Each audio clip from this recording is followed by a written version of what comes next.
இன்னைக்கு வீடியோல வந்து பாத்தீங்க அப்படின்னா Indian post office payment bank digital zero balance saving account எப்படி நம்ம ஆன்லைன்ல வந்து ஓபன் பண்றது அப்படிங்கிற ஃபுல் ப்ராசஸ் டீடைல தான் இன்னைக்கு வீடியோல பார்க்க போறோம்.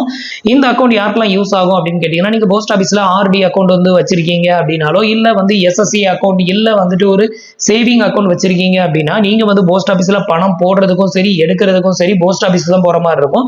பட் இந்த ஒரு ஐபிபி அக்கௌண்ட் இருந்தது அப்படின்னா, இந்த ஒரு அக்கௌண்ட்ல நீங்க வந்து பணத்தை வந்து மற்ற அக்கௌண்ட்ல இருந்து இங்க டைரக்டா வந்து கூகுள் பே மூலமா கூட சென்ட் பண்ணலாம். அப்படி சென்ட் பண்ணிட்டு இந்த பணத்தை வந்து நீங்க வந்து போஸ்ட் ஆபீஸ்ல சேவிங் அக்கௌண்ட் வச்சிருந்தாலும் சரி, எஸ்எஸ்சி அக்கௌண்ட் வச்சிருந்தாலும் சரி, ஆர்டி அக்கௌண்டா இருந்தாலும் சரி, ஸோ அங்க வந்து நீங்க வந்து டெபாசிட் வந்து பண்ணிக்கலாம் இந்த அக்கௌண்ட் மூலமா. ஸோ அதுக்கு வந்து ரொம்பவே ஹெல்ப்ஃபுல்லா இருக்கும். ஸோ இப்போ வந்து எப்படி ஒரு ஜீரோ பேலன்ஸ் அக்கௌண்ட்டை ஓபன் பண்றது அப்படிங்கிறத ஃபுல் டீட்டெயிலா வந்து பார்க்கலாம். அதுக்கு முன்னாடி நீங்க இது மாதிரியான யூஸ்ஃபுல்லான இன்ஃபர்மேஷனை தெரிஞ்சுக்க மறக்காம நம்மளோட சேனலுக்கு சப்ஸ்கிரைப் பண்ணிக்கோங்க. கூடவே வர்ற பெல் ஐகான்ஸ்ல ஆல் அப்படிங்கறத கிளிக் பண்ணி வச்சிட்டீங்க அப்படின்னா நம்ம சேனல்ல வரக்கூடிய எல்லா வீடியோஸையும் மிஸ் பண்ணாம பார்க்கலாம். ஸோ இந்த ஒரு zero balance saving account open பண்றதுக்கு வந்து பாத்தீங்கன்னா, ஃபர்ஸ்ட் பிளே ஸ்டோருக்கு போயிட்டு இந்த அப்ளிகேஷனை வந்து இன்ஸ்டால் பண்ணிக்கோங்க. பிளே ஸ்டோருக்கு போயிட்டு ஐபிபிபி அப்படிங்கிற இந்த ஒரு அப்ளிகேஷனை வந்து சர்ச் பண்ணீங்க அப்படின்னா வரும். இல்ல கீழே டிஸ்கிரிப்ஷன்ல அப்ளிகேஷனோட லிங்க் வந்து கொடுத்துருக்கேன். அந்த லிங்கை கிளிக் பண்ணி இந்த அப்ளிகேஷனை டவுன்லோட் பண்ணிக்கோங்க. டவுன்லோட் பண்ணி இன்ஸ்டால் பண்ணிட்டு ஓபன் பண்ணதுமே உங்களுக்கு இன்டர்ஃபேஸ் வந்து இப்படிதான் ஓபன் ஆகும். இதுல வந்து பாத்தீங்கன்னா open your saving account instantly அப்படின்னு ஒரு ஆப்ஷன் கொடுத்திருக்காங்களா, இதை வந்து கிளிக் பண்ணணும். அடுத்தது வந்து பாத்தீங்கன்னா, நீங்க வந்து உங்களோட ஆதார் கார்டுல லிங்க் பண்ணிருக்கிற மொபைல் நம்பர்ல மட்டும் தான் இந்த அக்கௌண்ட்டை ஓபன் பண்ண முடியும். இப்போ வந்து பாத்தீங்கன்னா உங்களோட சிம் கார்டை வந்து செலக்ட் பண்ண சொல்லுவாரு. இப்போ நான் வந்து எக்ஸாம்பிளுக்கு 2 சிம் கார்டு போட்டிருக்கேன் அப்படின்னா, இந்த ரெண்டுல எந்த சிம் கார்டு வந்து நான் வந்து என்னோட ஆதார் நம்பரோட லிங்க் பண்ணிருக்கணும், அந்த நம்பரை அந்த சிம் கார்டை செலக்ட் பண்ணிட்டு இந்த டிக் பாக்ஸையும் டிக் பண்ணி விட்டுட்டு ஸ்டார்ட் எஸ்எம்எஸ் வெரிஃபிகேஷன் அப்படிங்கறத கிளிக் பண்ணிருங்க. இப்போ வந்து பாத்தீங்கன்னா உங்களுக்கு எஸ்எம்எஸ் வந்து போய் வெரிஃபிகேஷன் ஆகும். அது வரைக்கும் வெயிட் பண்ணுங்க. இப்போ வந்து பாத்தீங்க அப்படின்னா, இந்த ஒரு digital zero balance saving account open பண்றதுக்கு ஆனுவல் சப்ஸ்கிரிப்ஷன் சார்ஜ் அப்படின்னு சொல்லிட்டு இவங்க வந்து பாத்தீங்க அப்படின்னா 175 ரூபாய் கிட்ட வந்து சார்ஜஸ் வந்து பண்றாங்க. இதுக்கு முன்னாடிலாம் வந்து பாத்தீங்கன்னா இந்த மாதிரி சார்ஜஸ் எதுவும் இல்லை. பட் இந்த ஒரு zero balance saving account open பண்றதுக்கு இந்த அமௌண்ட் வந்து பே பண்ணணும். ஸோ இப்போ வந்து பாத்தீங்கன்னா ஐ அக்ரி அப்படிங்கிறத கிளிக் பண்ணிருங்க. இதுக்கு அடுத்தது வந்து பாத்தீங்கன்னா உங்களுக்கு இன்டர்ஃபேஸ் இப்படிதான் ஓப்பன் ஆகும். நீங்க வந்து இந்தியா தவிர வேற ஏதாவது கண்ட்ரில வந்துட்டு நீங்க வந்து டாக்ஸ் பே பண்றீங்களா அப்படின்னு வந்து கேட்டிருப்பாங்க. ஸோ இந்த இடத்துல வந்து பாத்தீங்கன்னா நோ அப்படிங்கிறத கிளிக் பண்ணிருங்க. இதுக்கு அடுத்தது வந்து பாத்தீங்கன்னா நம்மளோட கேஒய்சியை வந்து கம்ப்ளீட் பண்ணணும். ஃபர்ஸ்ட் வந்து பாத்தீங்கன்னா இந்த இடத்துல வந்துட்டு ஆதார் நம்பர் அப்படிங்கிறத செலக்ட் பண்ணிட்டு இந்த இடத்துல உங்களோட 12 டிஜிட் ஆதார் நம்பரை என்டர் பண்ணிக்கோங்க. அதே ஆதார் நம்பரை கீழே ரீஎன்டர் பண்ணிட்டு அதுக்கு அடுத்தது உங்களோட பேன் கார்டு நம்பரையும் என்டர் பண்ணிட்டு கீழே கொடுத்துருக்க எல்லா டிக் பாக்ஸையும் டிக் பண்ணி விட்டுட்டு சப்மிட் வந்து கொடுத்துக்கோங்க. இப்போ வந்து பாத்தீங்கன்னா நான் வந்து எனக்கான டீடைல் எல்லாத்தையுமே ஃபில் பண்ணிட்டு டிக் பாக்ஸ் எல்லாத்தையுமே டிக் பண்ணி விட்டுட்டு இப்போ சப்மிட் வந்து கொடுக்குறேன். இப்போ வந்து பாத்தீங்கன்னா உங்களோட ஆதார் ரெஜிஸ்டர் மொபைல் நம்பருக்கு ஒரு ஒன் டைம் பாஸ்வேர்ட் சென்ட் பண்ணுவாங்க. அந்த ஒன் டைம் பாஸ்வேர்டை இங்க என்டர் பண்ணி சப்மிட் வந்து கொடுத்துக்கோங்க. அடுத்தது வந்து பாத்தீங்கன்னா உங்களுக்கு இன்டர்ஃபேஸ் வந்து இப்படிதான் ஓப்பன் ஆகும். இதுல வந்து பாத்தீங்கன்னா இந்த ஒரு 5 ஸ்டெப்ஸுமே நம்ம வந்து கம்ப்ளீட் பண்ணணும். ஸோ ஃபர்ஸ்ட் வந்து பாத்தீங்க அப்படின்னா பர்சனல் இன்ஃபர்மேஷன் அப்படிங்கிறத செலக்ட் பண்ணிக்கோங்க. ஸோ நெக்ஸ்ட் வந்து பாத்தீங்கன்னா நம்மளோட ஆதார் கார்டு டீடைலை ஃபெச் பண்ணி இதுல உங்களோட போட்டோஸ், அதுக்கப்புறம் உங்களோட நேம், ஆதார் நம்பர் எல்லாமே இங்க வந்து ஷோ பண்ணுவாங்க. ஃபில் பண்ணாத ஒரு சில டீடைலை நீங்க ஃபில் பண்ற மாதிரி இருக்கும். ஃபர்ஸ்ட் வந்து பாத்தீங்கன்னா உங்களோட மதர் மெய்டன் நேம், அதே நேம் கீழே ரீஎன்டர் பண்ணிக்கோங்க. அடுத்தது உங்களோட ஃபாதர்ஸ் நேம் வந்து என்டர் பண்ணிக்கோங்க. அதுக்கு கீழே உள்ளது வந்து பாத்தீங்கன்னா உங்களோட ஆதார் கார்டு டீடைலை ஃபெச் பண்ணி இங்க வந்து உங்களோட கேஒய்சில உங்களோட நேம் வந்து எப்படி இருக்குமோ அதை வந்து இங்க ஃபெச் பண்ணி இங்க வந்து ஷோ பண்ணும். ஜஸ்ட் இதை மட்டும் ஃபில் பண்ணிட்டு சேவ் அப்படிங்கிற ஆப்ஷனை கிளிக் பண்ணிருங்க. இதுக்கு அடுத்தது வந்து பாத்தீங்கன்னா உங்களோட இமெயில் ஐடியை வந்து என்டர் பண்ண சொல்லும். இமெயில் ஐடி என்டர் பண்ணதுமே அந்த ரெஜிஸ்டர் இமெயில் ஐடிக்கு ஒரு ஒன் டைம் பாஸ்வேர்ட் சென்ட் பண்ணுவாங்க. உங்களோட இமெயில் ஐடியை லாகின் பண்ணி அந்த ஒன் டைம் பாஸ்வேர்டை இங்க என்டர் பண்ணிட்டு சப்மிட் வந்து கொடுத்துக்கோங்க. இப்போ வந்து பாத்தீங்கன்னா பர்சனல் இன்ஃபர்மேஷன் கம்ப்ளீட்டட் ஆயிருச்சு. அடுத்தது வந்து பாத்தீங்கன்னா கம்யூனிகேஷன் அட்ரஸ் வந்து கம்ப்ளீட் பண்ணணும். ஸோ அந்த ஆப்ஷனை கிளிக் பண்ணிக்கோங்க. இப்போ வந்து பாத்தீங்கன்னா உங்களோட ஆதார் கார்டுல இருக்கக்கூடிய அட்ரஸ் வந்து பாத்தீங்கன்னா இங்க பெர்மனன்ட் அட்ரஸ் அப்படின்னு சொல்லிட்டு ஷோ பண்ணும். அதுக்கு கீழே வந்து பாத்தீங்கன்னா கம்யூனிகேஷன் அட்ரஸ் வந்து கேட்டிருப்பாங்க. உங்களோட கரண்ட் அட்ரஸ் தான் கம்யூனிகேஷன் அட்ரஸ். ஸோ உங்களோட ஆதார் கார்டுல இருக்கக்கூடிய அட்ரஸும் உங்களோட கரண்ட் அட்ரஸும் சேமா இருந்தா அந்த டிக் பாக்ஸை டிக் பண்ணி விட்டுட்டு சேவ் கொடுத்துருங்க. இன்கேஸ் உங்களோட கரண்ட் அட்ரஸ் வேற, உங்க ஆதார்ல இருக்கக்கூடிய அட்ரஸ் வேற அப்படின்னா கீழே ஸோ இதை வந்து அன்டிக்ல விடும்போது கீழே வந்து பாத்தீங்கன்னா உங்களோட அட்ரஸ் டீடைல ஃபில் பண்றதுக்கான பேஜ் ஓப்பன் ஆகும். அதுல உங்களோட கரண்ட் அட்ரஸை ஃபில் பண்ணிட்டு சேவ் வந்து கொடுத்துக்கோங்க. இப்போ வந்து பாத்தீங்க அப்படின்னா கம்யூனிகேஷன் அட்ரஸ் வந்து கம்ப்ளீட்டட் ஆயிருச்சு. அடுத்தது வந்து பாத்தீங்கன்னா நாமினி டீடைலை வந்து செலக்ட் பண்ணிக்கோங்க.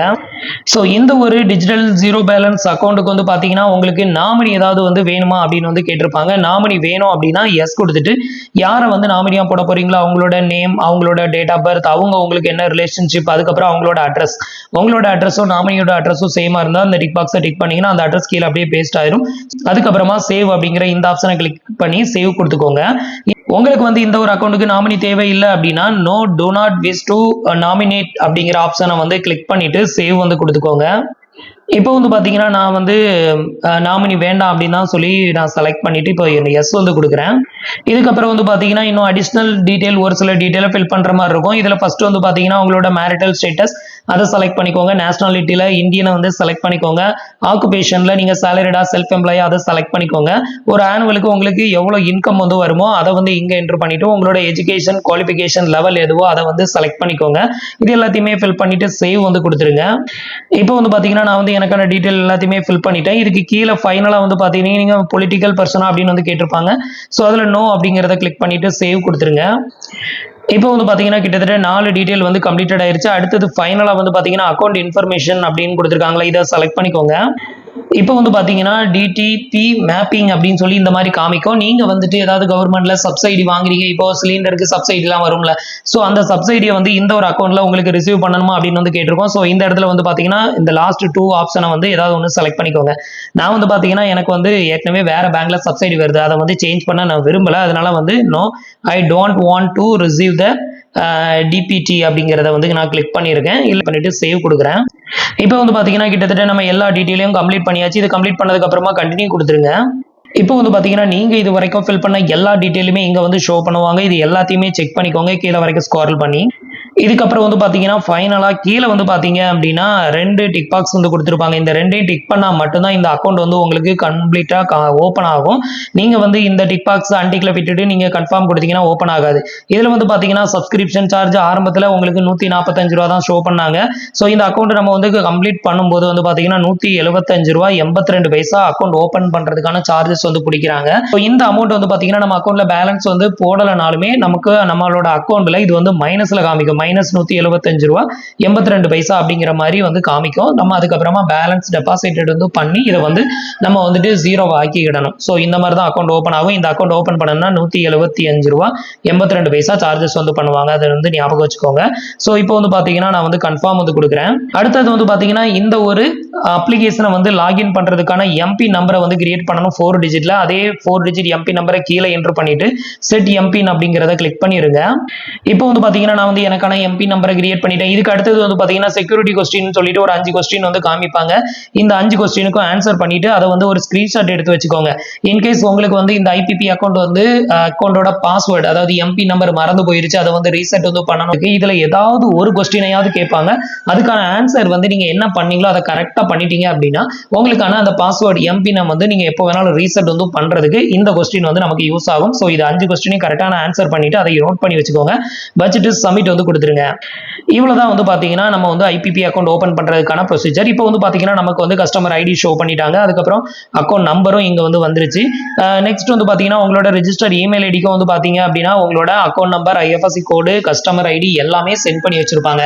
இந்த ஒரு ஐபிபி அக்கௌண்ட் வந்து பாத்தீங்கன்னா நீங்க மத்த பேங்க்ல இருந்து இந்த அக்கௌண்ட்டுக்கு டைரக்டா நீங்க கூகுள் பே யூஸ் பண்ணி பணம் அனுப்ப முடியும். உங்களோட கூகுள் பே, போன் பே, பேடிஎம் இது மாதிரி எல்லா அப்ளிகேஷன்ஸ்லயுமே பண்ண முடியும். ஸோ நான் வந்து பாத்தீங்கன்னா கூகுள் பே, போன் பே எல்லாம் நான் அதிகமா யூஸ் பண்ணல. நான் வந்து அந்த பிமேப் அப்படின்னு சொல்லக்கூடிய அந்த மெயின் ஆப் தான் நான் யூஸ் பண்றேன். அதுல வந்து பாத்தீங்கன்னா இந்த ஒரு பேங்க் அக்கௌண்ட்டை நம்ம வந்துட்டு டைரக்டா ஆட் பண்ணிக்கலாம். ஆட் பண்ணிட்டு மத்த பேங்க் அக்கௌண்ட்ல இருந்து இந்த பேங்க் அக்கௌண்ட்டுக்கு பணத்தை போட்டுட்டு நம்மளோட அந்த சேவிங் அக்கௌண்ட்டுக்கு அதாவது போஸ்ட் ஆபீஸ் சேவிங் அக்கௌண்ட்டுக்கு பணத்தை மூவ் பண்ணிக்கலாம்.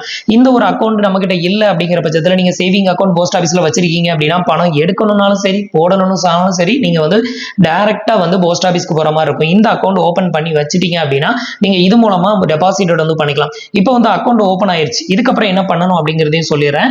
இதுக்கப்புறம் வந்து பாத்தீங்கன்னா இப்போ உங்ககிட்ட ஏற்கனவே வந்து போஸ்ட் ஆபீஸ்ல ஒரு சேவிங் அக்கௌண்ட் இருக்கு அப்படின்னா நீங்க வந்து அதே போஸ்ட் ஆபீஸ்க்கு போயிட்டு இந்த அக்கௌண்ட் ஓபன் பண்ணிட்டு இந்த அக்கௌண்ட் நம்பர், ஐஎஃப்எஸ்சி கோட கொடுத்து ஃபுல் கேவிசி வந்து பண்ணணும்னு சொல்லுங்க. அவங்க வந்து உங்களோட ஃபிங்கரை வச்சு ஃபுல் கேவிசி வந்து பண்ணி தருவாங்க.